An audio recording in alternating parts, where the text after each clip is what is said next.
हाँ जी, तो स्टूडेंट्स ये रहा हमारा मशीन का लेक्चर नंबर 3, मशीन 2 है हमारी, ठीक है जी। तो वो कहता है कि measuring synchronous generator model parameters. अब यहाँ पे बच्चे इसकी हेडिंग से ही कंफ्यूज हो जाएंगे। अभी तक हमने जितना बच्चे ऊपर है वो सारा सिंक्रोनस जनरेटर के बारे में है, ठीक है।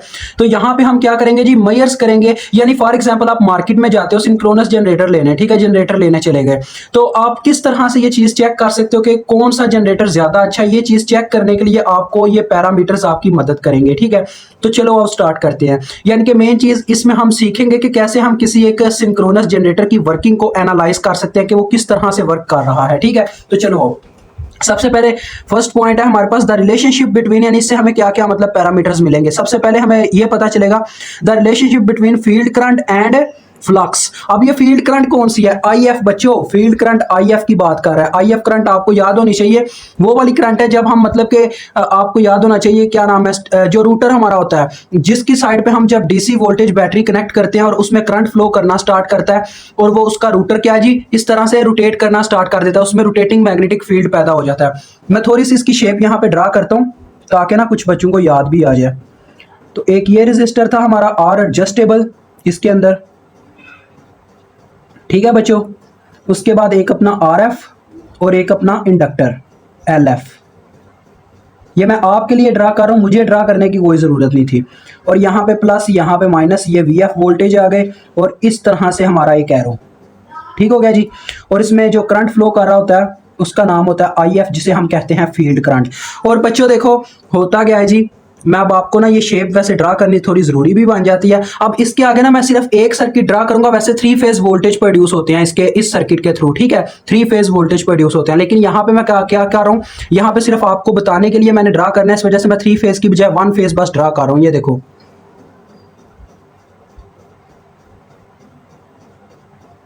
ये सिर्फ मैं 1 फेज का सर्किट ड्रा कर रहा हूँ। इस तरह के 3 सर्किट यहाँ पे ड्रा होते हैं क्योंकि 3 फेज वोल्टेज प्रोड्यूस हो जाते हैं। ई ए वोल्टेज इन्हें कहा जाता है। ये अपना होता है RA1 और ये अपना होता है क्या नाम था यार, ये X है, XL1, ठीक है। और यहाँ पे जो हमारे वोल्टेज होते हैं उन्हें हम कहते हैं V5, ठीक है बच्चों। ये मैंने सारा सर्किट ही तकरीबन ड्रा कर दिया, बस इसकी कह लो कि जो रिपीटेबिलिटी है, यानी कि इसको 2 दफ़ा और रिपीट करना मतलब ड्रा करना, वो मैंने ड्रा नहीं किया।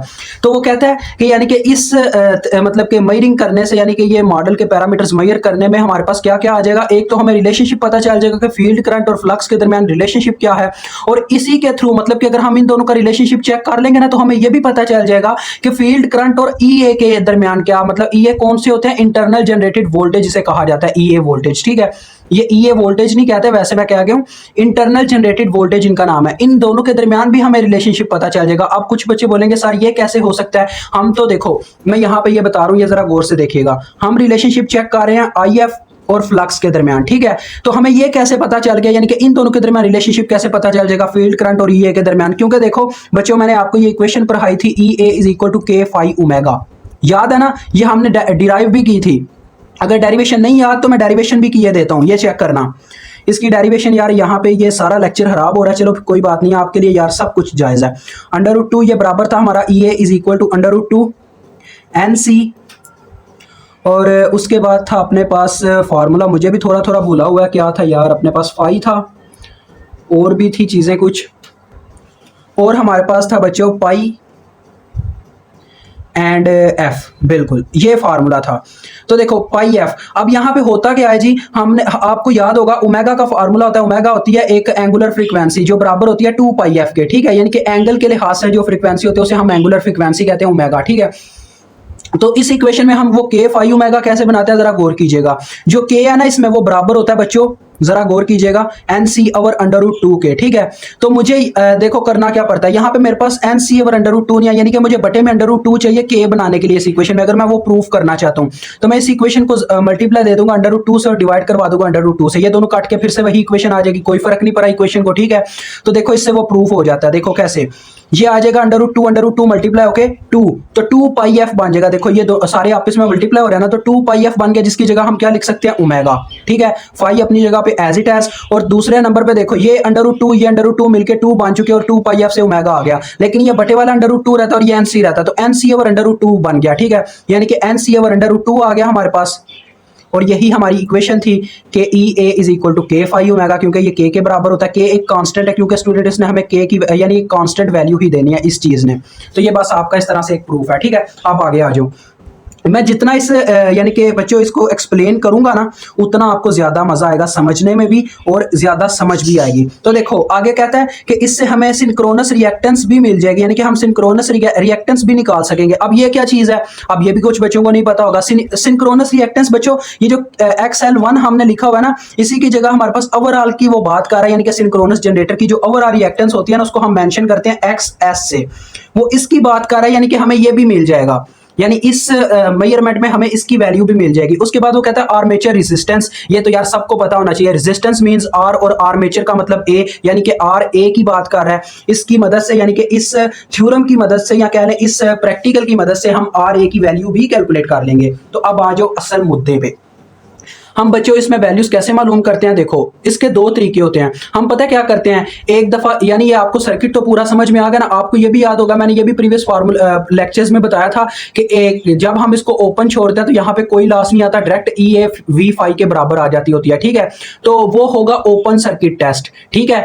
और शॉर्ट सर्किट टेस्ट में क्या होगा, हम इसकी वायर को यहाँ पे कनेक्ट करके शॉर्ट कर देंगे, ठीक है, ये होता है। लेकिन अभी बात हो रही है ओपन सर्किट टेस्ट की। तो ओपन सर्किट टेस्ट का जो सर्किट बनता है वो तो आपके सामने ये छोटा सा ड्रा हुआ है, लेकिन मैं कोशिश करता हूँ यहाँ पे अलग से भी बच्चों ड्रा करूँ ताकि आपको नजर भी आए और आपको समझ भी आए, ठीक है। सिर्फ ओपन सर्किट के ये जो मतलब अपने पास वोल्टेज जनरेट होते हैं ना, इंटरनल जनरेटेड वोल्टेज EA, मैं उसके लिए ओवरऑल जनरल सर्किट बनाने लगा हूँ, ठीक है, जनरल फॉर्म का, ना कि 3 फेज के लिए अलग बनाऊंगा। ये देखो, ये ओपन सर्किट टेस्ट के लिए मैं बना रहा हूँ सर्किट इस तरह से। ये देखो मैंने इसके टर्मिनल ओपन छोड़ दिया ना, तो ये हो गया ओपन सर्किट टेस्ट, और यहाँ पे आगे V5 और ये अपना है JXS, ठीक है। अब जनरल की बात हो रही है तो आपने बस जनरली वैल्यूज देनी है, RA armature resistance plus JXS, ठीक हो गया। अब देखो बच्चों आ जाते हैं उसके मतलब के पॉइंट्स पे। ये देखो ये उसके पॉइंट्स थे। ओपन सर्किट टेस्ट शुरू करते हैं।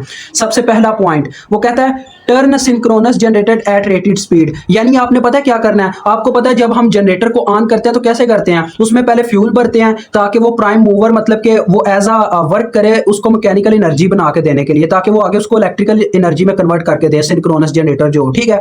तो वो कहता है कि आप क्या करो, सिंक्रोनस जनरेटर को उसकी रेटेड स्पीड पे चलाओ। होता क्या है जी बच्चों, देखो जब हम उसकी मतलब देखो कभी कभार तो वैसे ही बटन दबाने से ऑन हो जाते हैं जनरेटर, लेकिन कभी कभार हमें वो रस्सी खींचनी पड़ती है।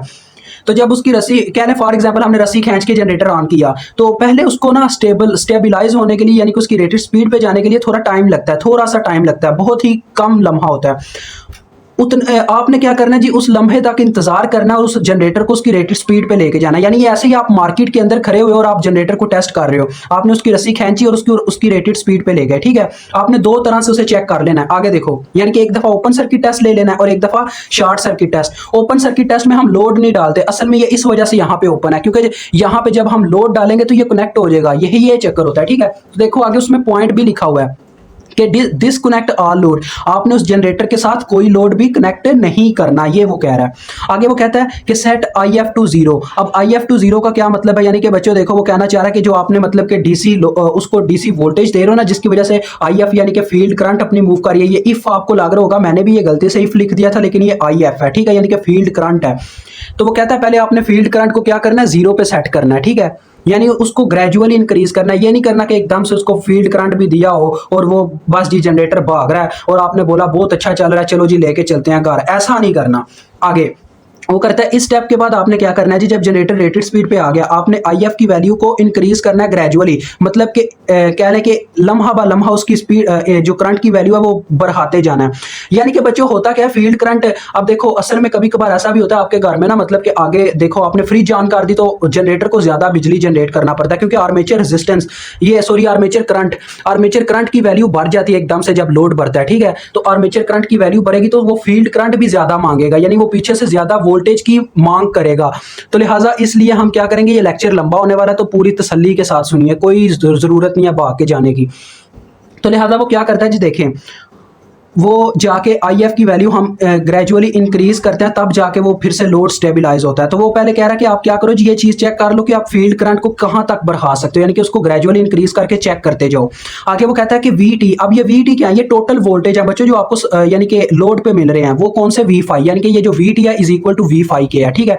यानी यहाँ पे ये जो VT लिखा हुआ है ना, ये V5 वोल्टेज ही है, इतना याद रखना, ये ना हो के धोखा खा जाओ। VT is equal to V5, ये चीज़ याद रखना। आगे वो कहता है VT is measured at each step along the way, यानी देखो ना मैंने आपको बताया ना, यानी आप वहां पे IF की वैल्यू बढ़ा रहे हो और इस साइड पे हम टोटल वोल्टेज मेजर करते जा रहे हैं, यानी कि जनरेटर हमें कितने कितने वोल्टेज देता जा रहा है, यानी कि करंट की किस वैल्यू पे हमें कितने वोल्टेज मिल रहे हैं। इससे हमें पता चलेगा कि जनरेटर का कितना मतलब के कह लें कि वर्किंग प्रोसीजर है। आगे वो कहता है with open terminals, open terminals के साथ क्या होगा, IA की वैल्यू 0 हो चुकी होगी, क्योंकि देखो बच्चों यहाँ पे जब ये IA इस यानी कि इस में फ्लो कर रहा होता है, IF उधर फ्लो कर रहा होता है, यानी कि फील्ड वाली साइड पे, यानी कि अपना रूटर जो मूव कर रहा होता है, और फील्ड करंट ये जो हमें एज अ आउटपुट के तौर पे मिल रहे होते हैं वोल्टेज, उस वायर के अंदर फ्लो कर रहा होता है आर्मेचर करंट। तो जब यहाँ से ये सर्किट ही ओपन है, सर्किट कंप्लीट ही नहीं है, तो करंट तो फ्लो ही ना करेगा, तो लिहाजा इस वजह से IA की वैल्यू उसने 0 बताई हुई है, ठीक है। और लिहाजा वो कहता है ये जो EA वोल्टेज आपको मिलने हैं ना, यानी कि आपके जनरेटर ने जो वोल्टेज जनरेट करना है वही आपकी आउटपुट होनी है V5, क्योंकि यहाँ पे कोई लॉस नहीं आना।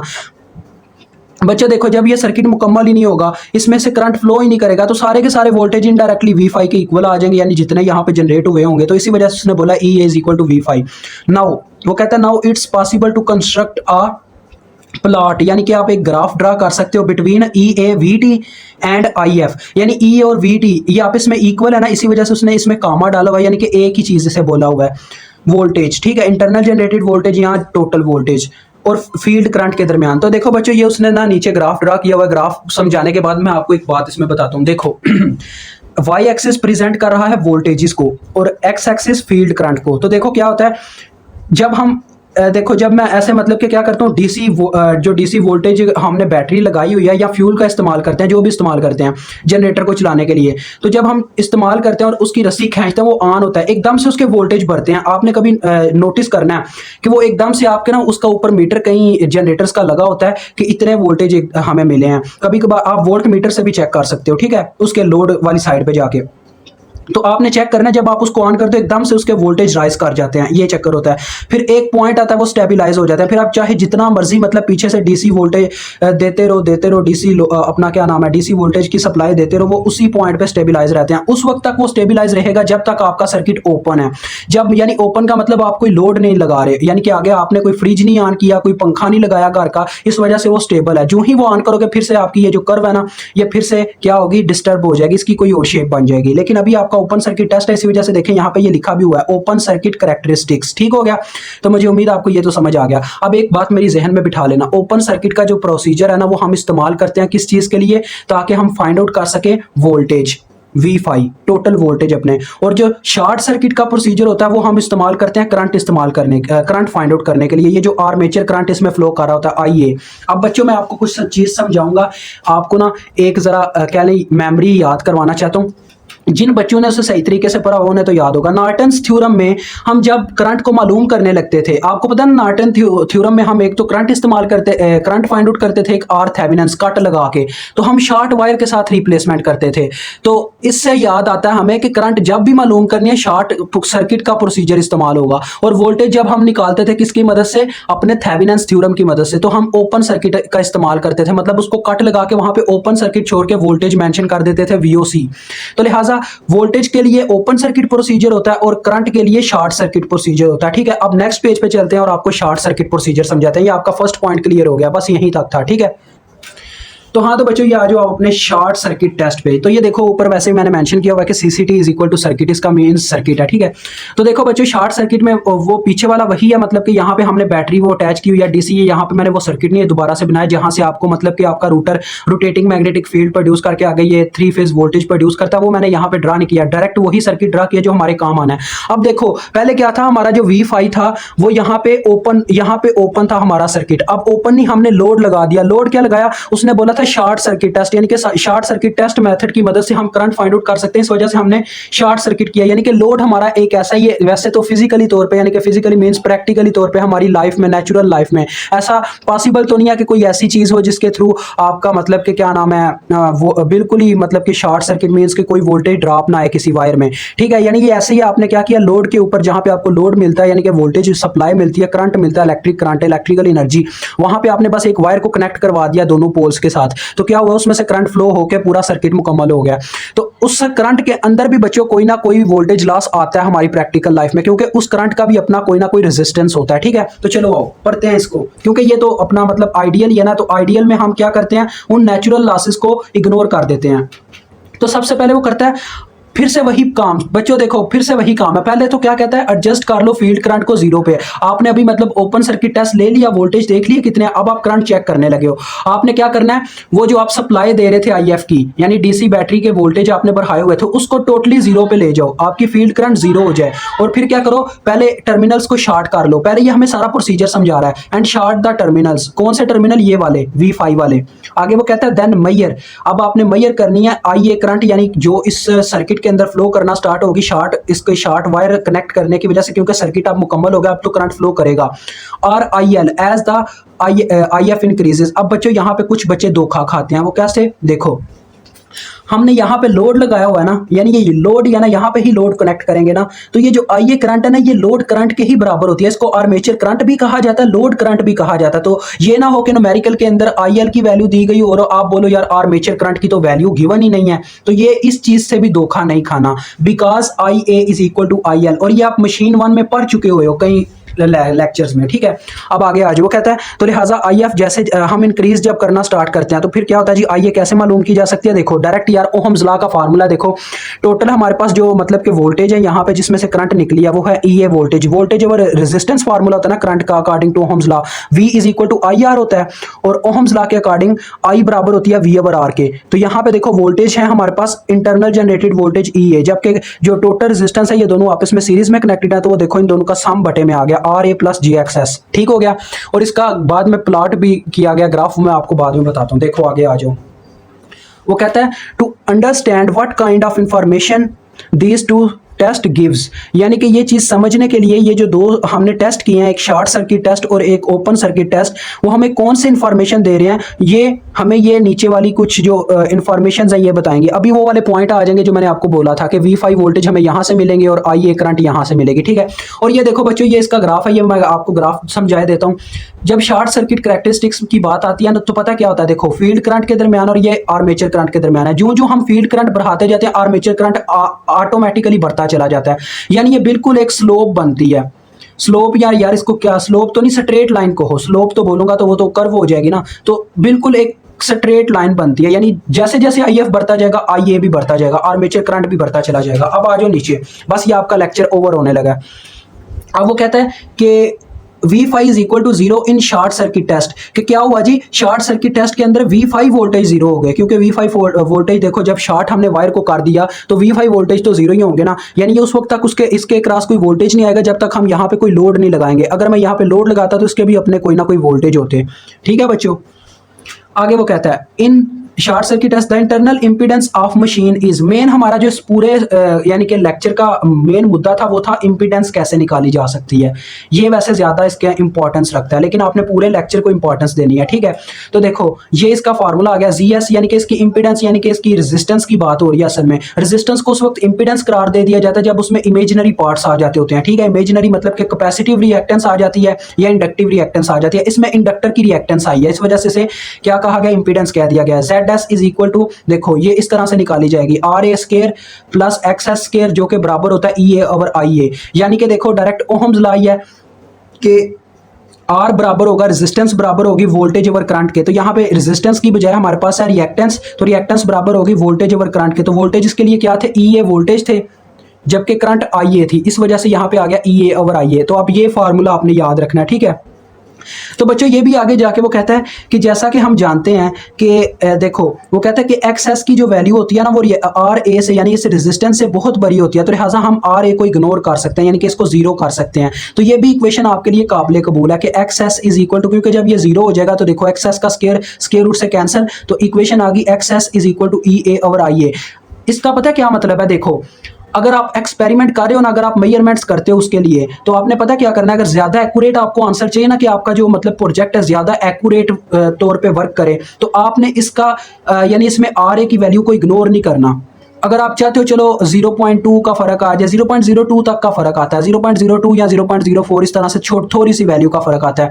अगर आप चाहते हो चलो इतनी सी वैल्यू से कोई फर्क नहीं पड़ेगा, थोड़ा सा एरर रह भी जाए अपने प्रोजेक्ट में तो चलेगा, तो फिर आप ये फार्मूला डायरेक्ट लगा सकते हो। ठीक है, आगे वो कहता है दिस शोज दैट, तो ये चीज जाहिर करती है to find out excess following steps are required, यानी कि अगर हम एक्सेस को मेजर करना चाहें तो ये स्टेप्स हमें फॉलो करने पड़ेंगे। पहले तो हमें ई ए वोल्टेज निकालने पड़ेंगे ओपन सर्किट मेथड की मदद से। ठीक है, उसके बाद कहता है हमें आई ए करंट निकालनी पड़ेगी शॉर्ट सर्किट मेथड से, और फिर बस ये अप्लाई कर देना पड़ेगा। बस ये छोटा सा काम था, मुझे उम्मीद आपको समझ आ गई होगी। लेक्चर लंबा है लेकिन इंशाल्लाह आपको इससे मदद मिलेगी।